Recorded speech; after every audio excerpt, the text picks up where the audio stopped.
I bring word, sire. There are demands from the Banorn that you step down from the Regency. They are said to be gathering their forces, as are your allies. It appears it will be civil war after all, despite the Darkspawn. Pity. I also have an interesting report. There seem to be Grey Wardens who survived Ostagar. How, I don't know. But they will act against you. I have arranged for a solution, with your leave. The Antivan Crows send their regards. An assassin? Against Grey Wardens, we will need the very best. And the most expensive. Just get it done.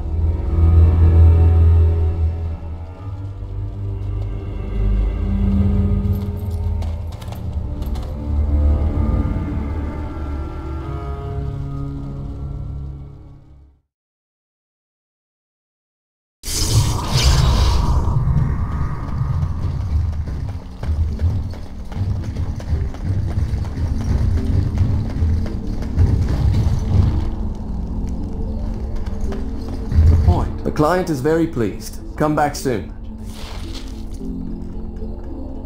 Exactly. You, I, everything. All a dream.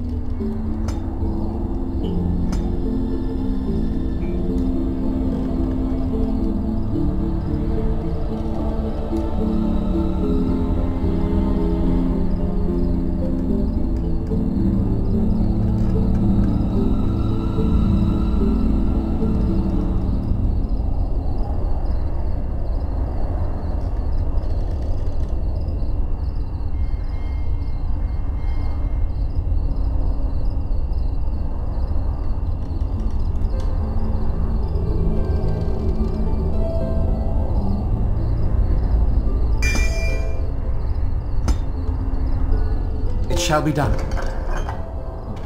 Some being.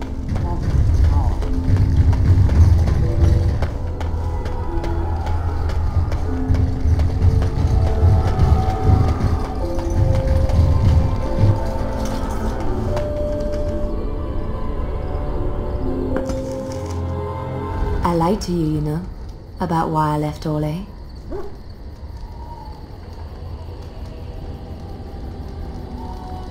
In a way I did, but these feelings were triggered by events which I did not tell you about. I didn't feel like talking about it then, what happened to me. Maybe it will affect us, maybe not, but you should know. I came to Ferelden and the Chantry because I was being hunted in Orlais. I was framed, betrayed by someone I thought I knew and could trust. Marjolaine. She was my mentor and friend. She taught me the bardic arts, how to enchant with words and song, to carry myself like a highborn lady, to blend in as a servant. The skills I learned, I used to serve her, my bard master, because I loved her, and because I enjoyed what I did.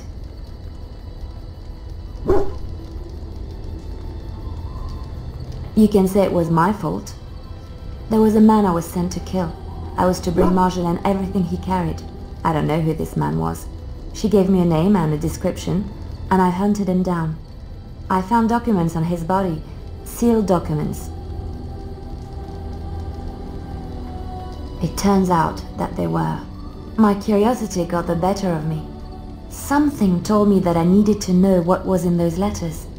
Marjolaine had been selling all kinds of information about Orlais to other countries, Nevarra and Antiva among others. It was treason. Some. But I had always assumed Marjolaine only operated within Orlais. This was an unhappy surprise for me. My life as bard taught me that my loyalties should be kept fluid. My concern was not that she was a traitor, but that her life would be in danger if she was caught. Orlais has been at war with so many countries.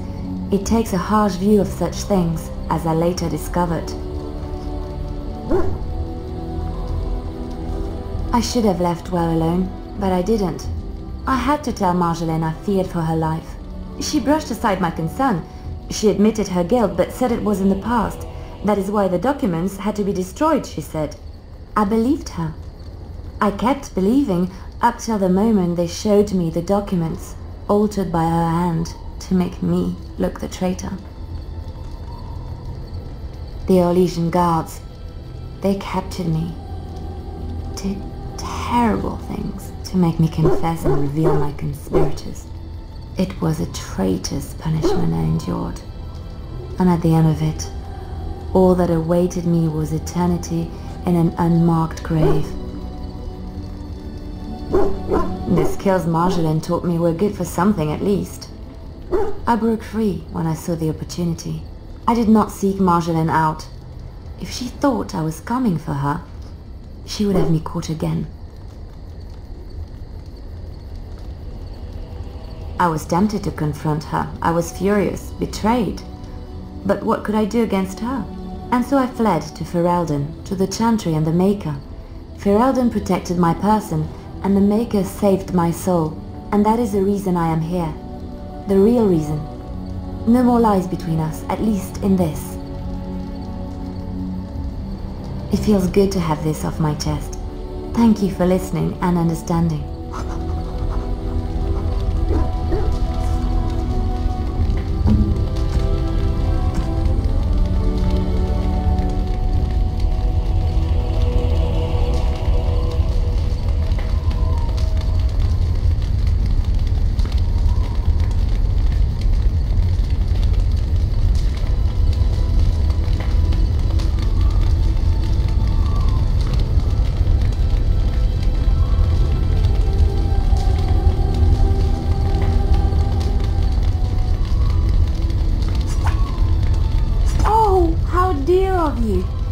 Thank you so much.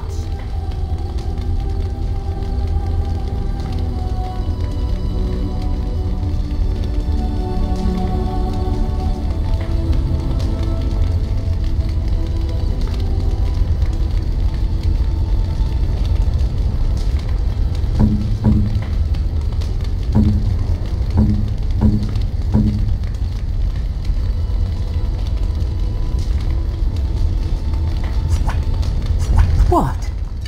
You found Flemeth's grimoire? Ever since we discovered the condition of the Mage's Tower, I had wondered if it might be recoverable, but I had yet to speak of it to you. How fortunate that you found it on your own.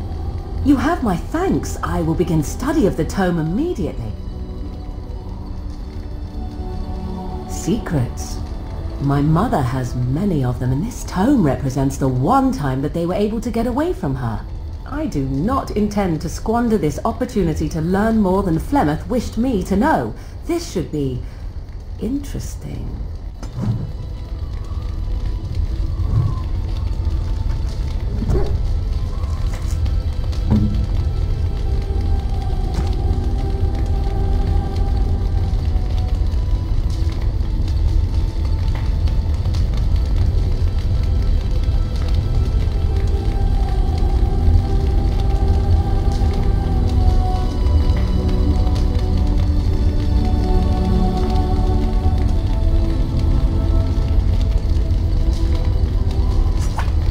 A fine gift. You have my thanks.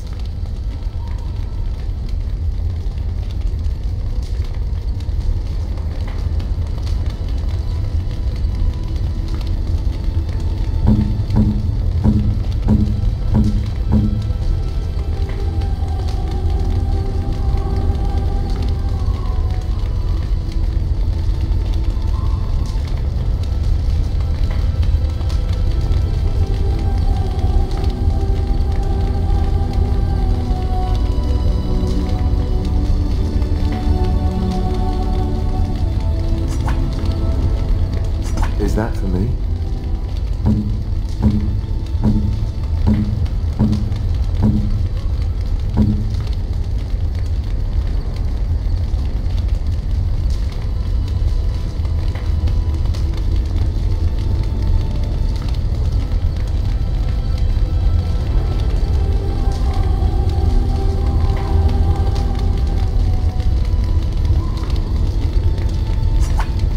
Unexpected.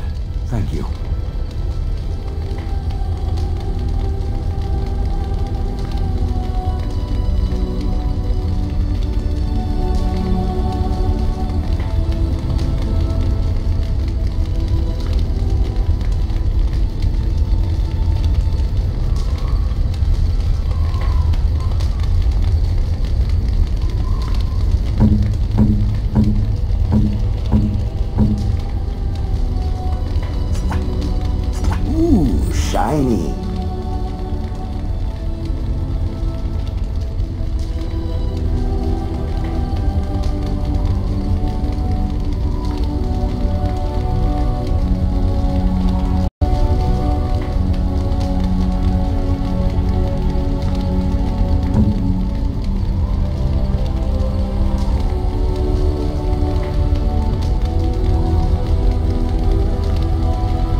gift.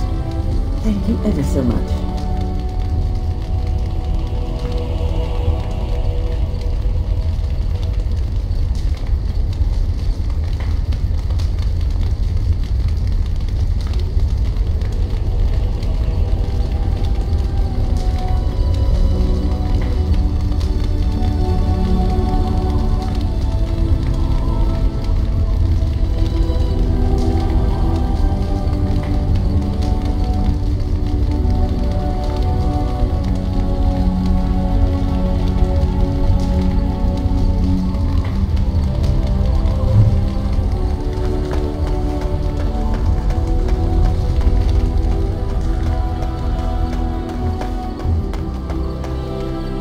Are you sure I can't interest you in this hat? A pair of earrings, perhaps? A cheese knife? Well, if you're really interested, I suppose it wouldn't hurt to tell you. I am originally from Ostagar, the famed dwarven city that lies beneath the stately Frostback Mountains. I was a merchant there too, merchant caste. These things are in the blood, you know. You can't just leave them behind. I ran a fairly successful business. Rare artifacts, you know. Old things, grand things. The nobles loved them. Reminded them of the lost glory days, I suppose. One day, a noble woman came to my store. She looked around for a bit and then started shrieking in dismay. Apparently, she believed that a pair of braces I had for sale once belonged to her brother. He'd been lost in a cave-in, you see, while on an expedition to clear out the Darkspawn from one of the tunnels running close to the city. They were made specially for him. They're unique, she shrieked. He stole them from my poor brother's corpse. She had me arrested on the spot, of course. Nobles, they're touchy like that. Well, I didn't steal them. You see, I've been paying these castless thugs to venture out into the deep roads for me. The lost tides, they're full of things that people left behind. Sometimes you can find a treasure, something worth a little gold. To the nobles it is. They believe everything in the tides belongs to the house that once dwelled there, even if it's in ruins and they haven't seen it in generations. The noblewoman, she wasn't too happy with the theft of her brother's braces. I don't know what they planned for me, and I didn't want to find out. Bribed the guard that was watching me and took off for the surface first opportunity I got. Never looked back. Yes, here I am. Now, is there anything the boy or I can get you? Look, we don't rob people, all right? We don't take things from people that need them.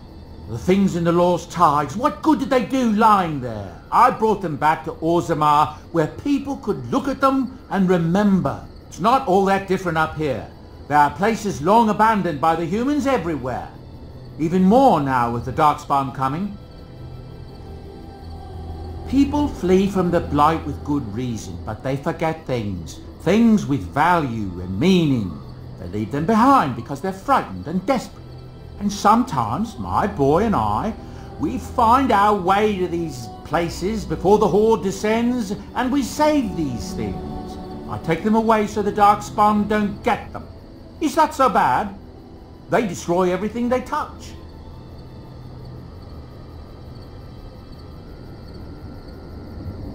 That's what I tell myself too. Ah, these are dark times indeed. Dark times, my friend. Ah yes, I'm married to a fine woman back in Denerim, it's true. She'd give me a son if she could, but that's not likely to ever be. Sandal here, I found him in the deep roads years ago. Abandoned, I think, and he was never quite right in the head. I took him in, and I brought him with me when I came here to the surface.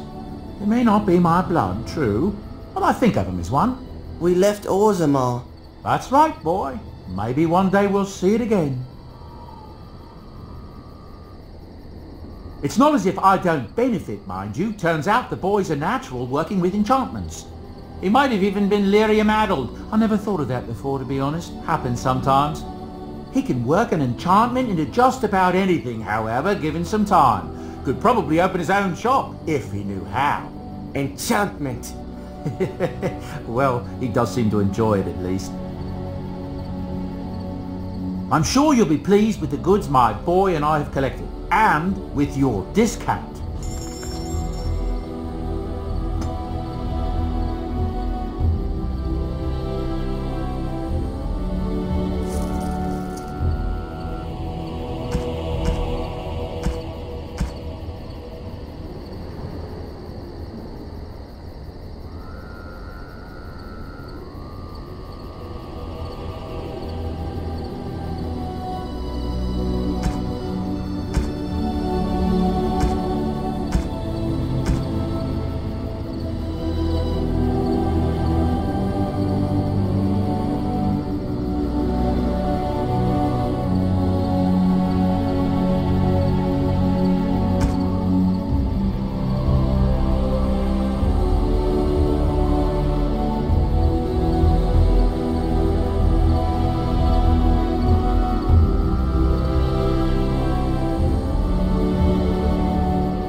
Something on your mind?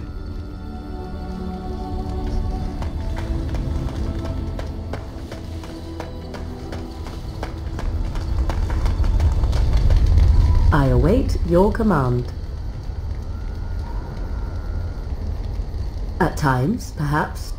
A world full of people and buildings and things was all very foreign to me.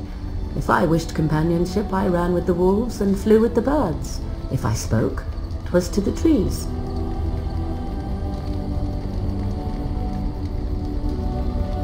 For a time, but one can only remain a child for so long. I recall the first time I crept beyond the edge of the wilds. I did so in animal form, remaining in the shadows and watching these strange townsfolk from afar. I happened upon a noblewoman by her carriage, adorned in sparkling garments, the likes of which I had never before seen. I was dazzled. This, to me, seemed what true wealth and beauty must be.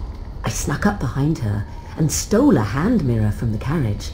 It was encrusted in gold and crystalline gemstones, and I hugged it to my chest with delight as I sped back to the wilds.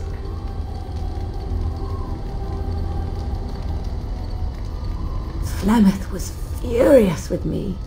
I was a child and had not yet come into my full power, and I had risked discovery for the sake of a pretty bauble.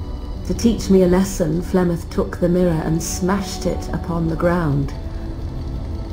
I was heartbroken.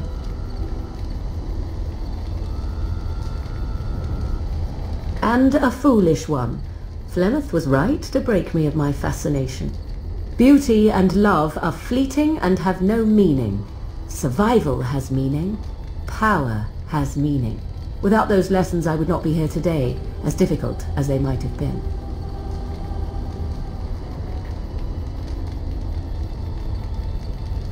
They did indeed. To return to your original question, perhaps my time in the wilds was indeed lonely, but such was how it had to be. I find myself at times wondering what might have become of the girl with the beautiful golden mirror, but such fantasies have no place amidst reality. I await your command. We are in camp, so 'tis as good a time as any.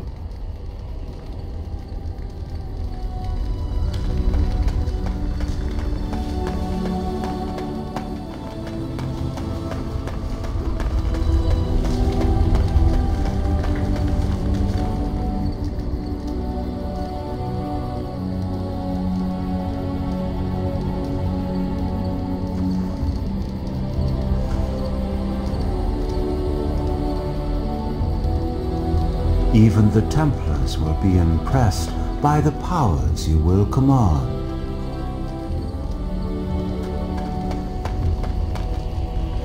It's been a long day.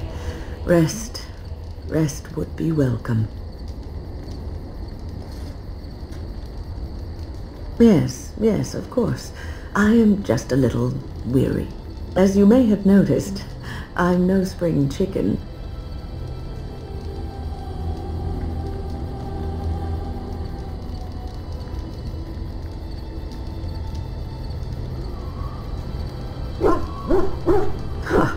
Very funny. But in all honesty, I do not know how many years I have left in me. I have lived for such a long time, but there is always something else to do. And I have to keep going in order to do it. I think I will be glad when I am done.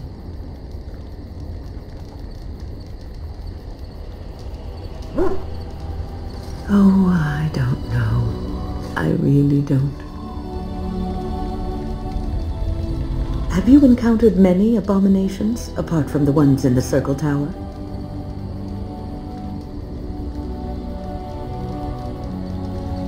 The first time I saw an abomination, my blood turned to ice. It was months before the nightmares stopped. It was the knowledge that I could easily become one of them that frightened me the most.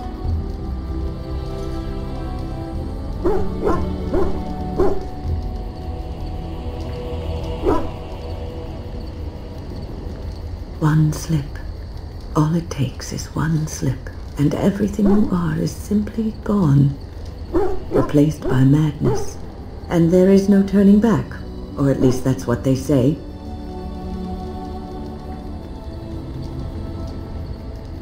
Of late, I have begun to wonder if there is any way an abomination can be cured, or if a mage could be so possessed and still retain their sanity, their humanity.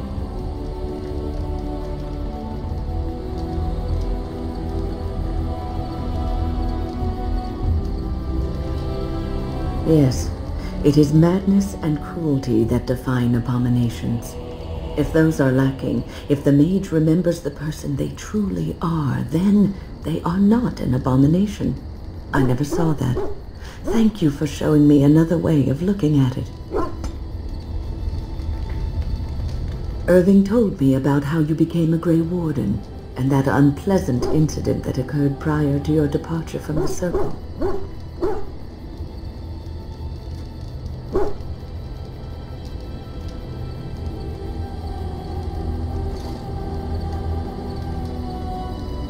Stupid or desperate or just curious, he's not the first. He won't be the last. But that aside, you're a Grey Warden now, and perhaps I presume too much by saying this, but the Circle is proud of you.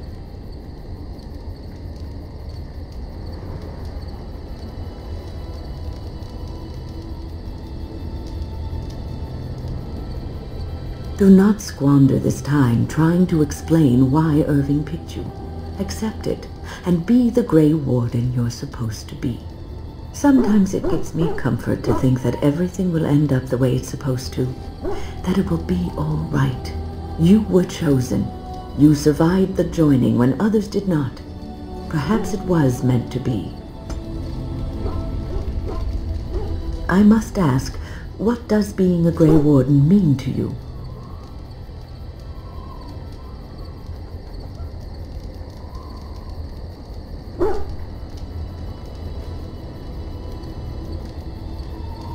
There's that, of course.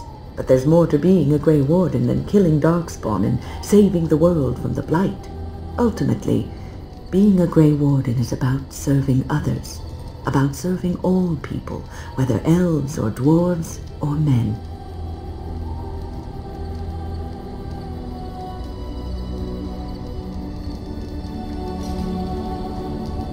As a Grey Warden, you are a guardian of men.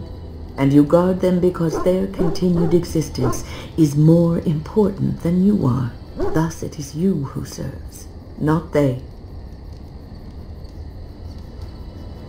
A good king, a true king who cares for his land, uses his power to rule firmly but fairly. He serves his people first and foremost. The king who does not do this, who believes that he is entitled to his power, who abuses it, and uses it for his own means, is a tyrant.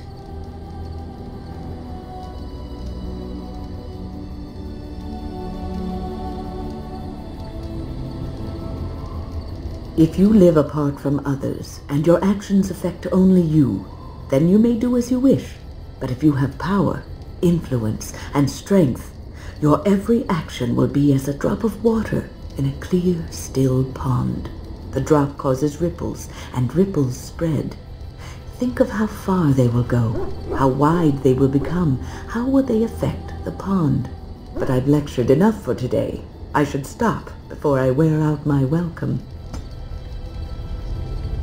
Is there something you need? I will answer to the best of my ability. I was brought there by the Templars, just like many of the other apprentices. I don't remember very much. I was very young then.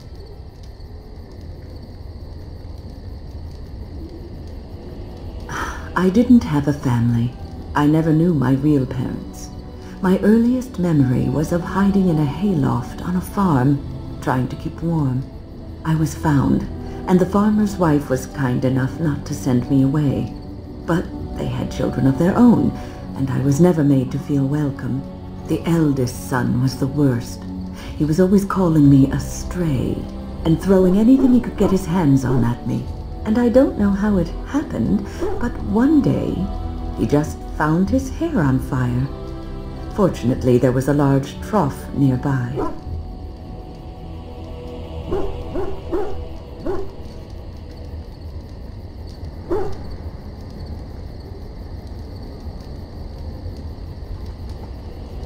I had singed his hair and eyebrows, but injured little other than his pride.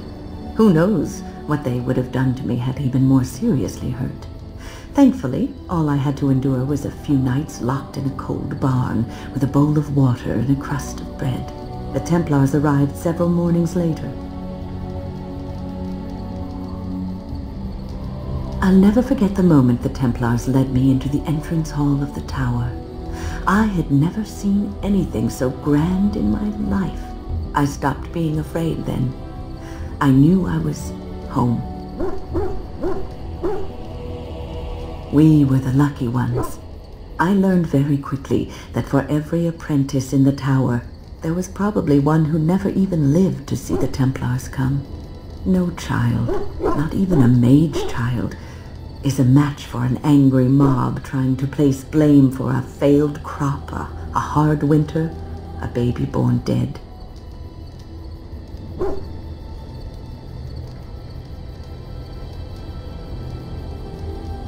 Well, that's about all there is to my tale. That's how I came to the circle. It has been almost a year, hasn't it? Do you miss the tower at all? You can take a mage out of the circle, but you can't take the circle out of the mage. Or so Irving used to say. He was joking, but there is some truth to the statement. A mage never really leaves the circle, and for the rest of your life you will be seen as a circle mage. Yes, even though you are a Grey Warden now, you are a mage, and always will be, especially in the eyes of others. You represent both mages and Grey Wardens, and your actions may reflect well or badly on both groups. Remember that.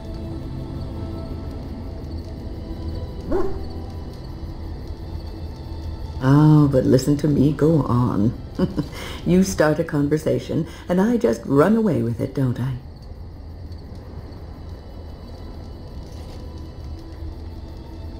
I've been mentoring apprentices for so long, it's become something I do unconsciously. I don't know if I could stop even if I wanted to.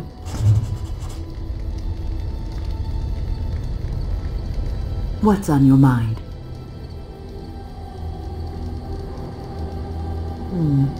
Is something troubling you?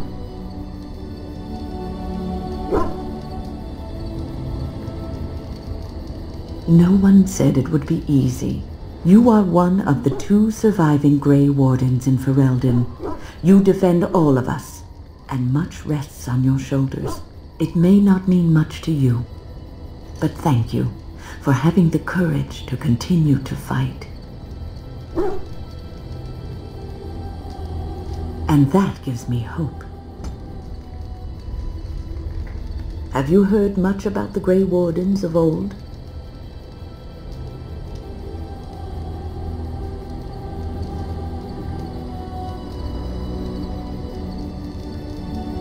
It was said that watching the Wardens ride in on their white griffins was enough to rouse a weary heart and put the dance back in the step of an old man. The Grey Wardens were powerful, feared and respected, but they also inspired the common people. I remember a tale that was told to me many years ago. The Blight had ravaged the land for months, and the armies of the great kings had amassed for one last stand. As the sun burst through the clouds that boiled and churned in the dark sky above, it illuminated a vast, seething horde of Darkspawn, with the archdemon at its head. And it was then, when courage seemed to fail, and all lost to death and despair, that the Grey Wardens came. They arrived with the beating of wings like mighty war drums and stood before the armies of men. The Grey Wardens, grim and fearless, marched forth, ever between the men and the encroaching Darkspawn. They formed a shield of their own bodies and held that line until the archdemon was dead and the last Darkspawn lay trampled in the dirt. And then, demanding neither reward nor recognition for their sacrifice, the Grey Wardens departed. When the clouds finally rolled back and the sun shone full upon the blighted ground, the great kings knew that they had lost no men, and none of their blood had been spilled.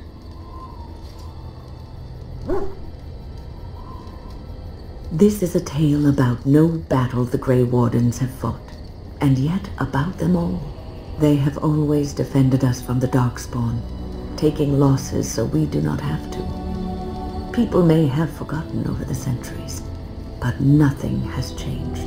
This knowledge has been blessing and burden to Grey Wardens past, and now it shall be your blessing and your burden.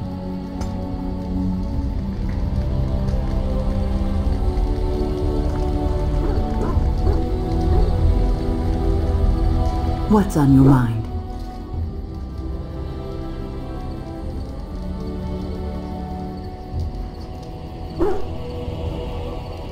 Oh, yes, and thank you for asking. I'm feeling much better today.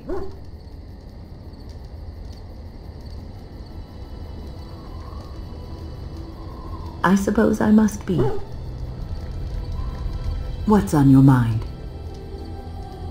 No, you won't.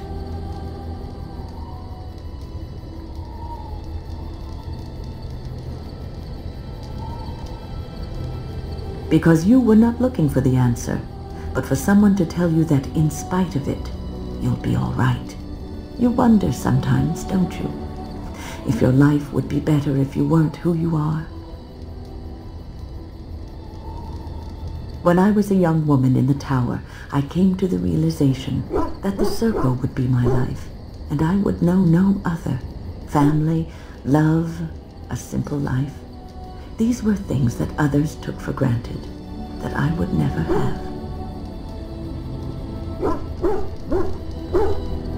It made me very moody. All I could think of was being trapped in that tower with no way out and no end in sight. I started hating my life and myself, and one night I found myself in the tower's chapel. I was seeking refuge, maybe answers.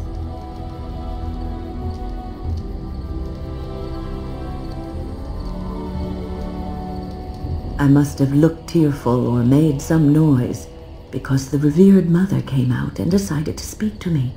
And because I had no one else to talk to, I talked to her. I must have said many silly things, but she told me that the Maker puts us all on our paths for a reason, and fighting our intended course is what causes so much anguish.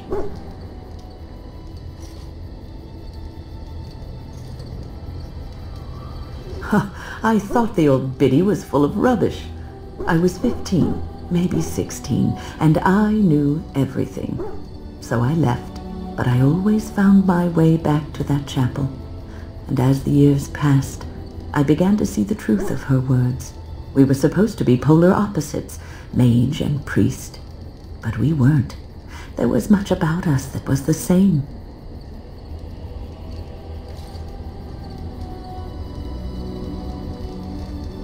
The revered mother had lived in the chantry all her life, as I had been in the tower for all of mine. She taught me that you can find your family in the people around you, that you can love your work and find fulfillment in duty, and there is joy even in self-sacrifice. If you put others before yourself, then their well-being is yours, and their happiness is your happiness.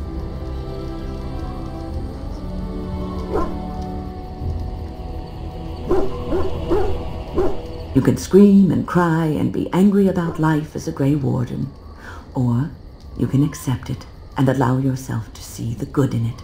This is your choice. What's on your mind? I will answer to the best of my ability. The circle is in good hands. Irving knows what to do, and he doesn't need me underfoot. For now, I will support those that battle the Darkspawn. I do feel I left things unfinished in Ostagar. There is so much left to do, and I would be part of it.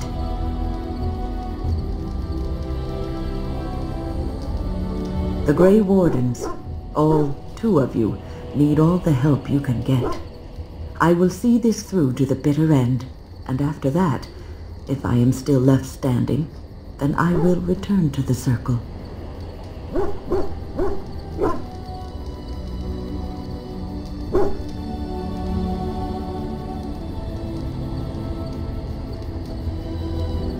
Perhaps. What's on your mind? I will answer to the best.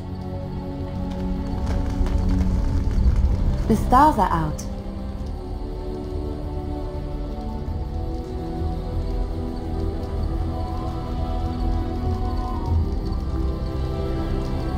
It comforts me to know that the stars will remain untouched by the blight. That whatever happens down here, they will shine eternally, their light undimmed. There is a story about that cluster of stars over there. Do you know it? Elindra and her soldier?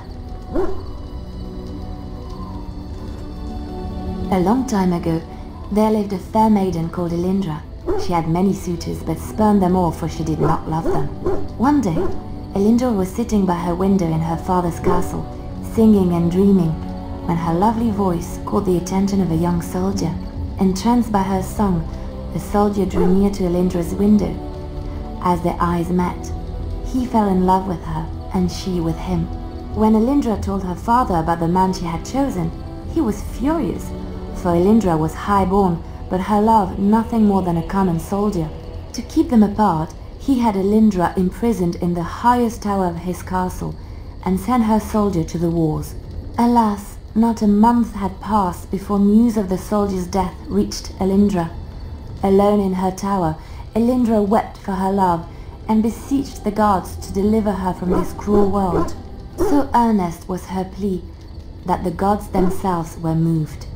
They gathered Elindra into their arms and lifted her high into the heavens, where she became a star. The gods also raised up the soul of Elindra's soldier love, and there he dwells, across the horizon from her. The band of stars between them is a river of Elindra's tears, cried for her lost love. They say that when Elindra has cried enough, she will be able to cross the river to be reunited with her soldier.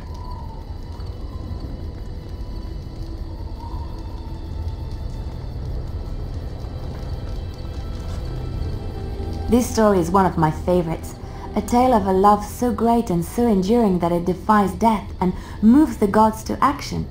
Sometimes I ask myself, does such a love exist? Can it exist?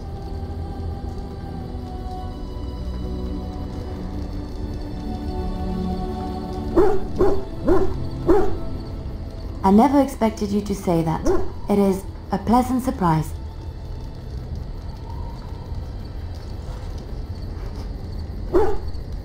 I have to say there is a certain severity to you.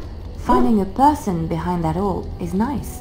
Maybe you should let your softer side show more often. Sometimes following your heart, not your head, leads you to remarkable places. Looking for little old me? Yes? What's on your mind?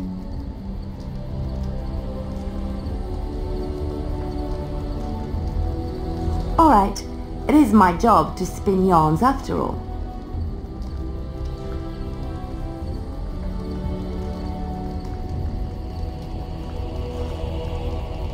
A long time ago, there lived a fair maiden called Elindra.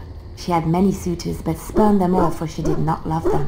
One day, Elindra was sitting by her window in her father's castle, singing and dreaming, when her lovely voice caught the attention of a young soldier. Entranced by her song, the soldier drew near to Elindra's window. As their eyes met, he fell in love with her, and she with him. When Elindra told her father about the man she had chosen, he was furious, for Elindra was high-born, but her love nothing more than a common soldier.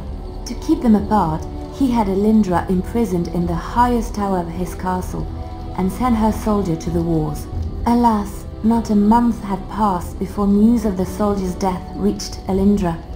Alone in her tower, Elindra wept for her love and beseeched the gods to deliver her from this cruel world. So earnest was her plea that the gods themselves were moved. They gathered Elindra into their arms and lifted her high into the heavens, where she became a star. The gods also raised up the soul of Elindra's soldier love, and there he dwells, across the horizon from her. The band of stars between them is a river of Elindra's tears, cried for her lost love. They say that when Elindra has cried enough, she will be able to cross the river to be reunited with her soldier.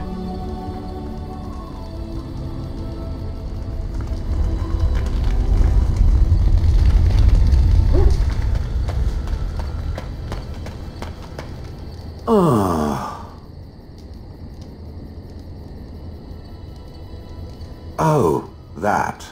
Merely reflecting on the hopeless nature of the task in front of it. The most likely outcome is that it and its companions will become a stain on some rock for the Darkspawn to tread upon.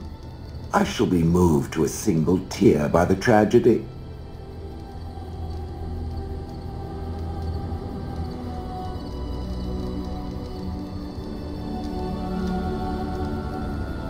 It's true. One single tear, and then it's off to the north, I think. Or maybe west. I haven't decided. What's that? Did it hear flapping wings? There may be pigeons nearby. We should be alert.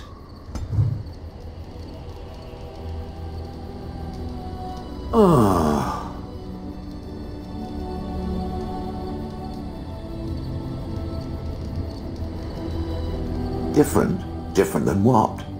Different than a statue? Different than a log? Should I talk in a monotone? Yes, Master, I exist to serve the Master. I shall kill for the Master and only for the Master. Perhaps it expected me to have a booming voice. Recite limericks. I can recite limericks, if it likes.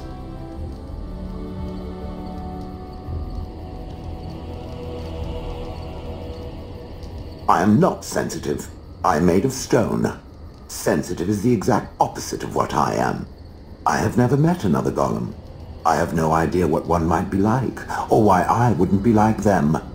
Why? Has it met other golems? Did they not sound as I do?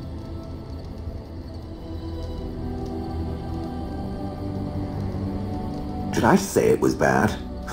It thinks I hang on its every word, waiting for approval. I don't know what other golems might be like, but I am already superior by virtue of my free will. This is a good thing.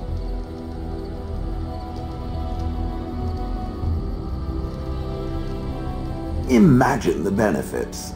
No need to eat or sleep or perform other functions. Walk underwater, crush the heads of every opponent. The possibilities are limitless. Barring the occasional 30 years or so of paralysis, there's little to compare. Now stop talking so much. The wagging of its moist little tongue is distracting.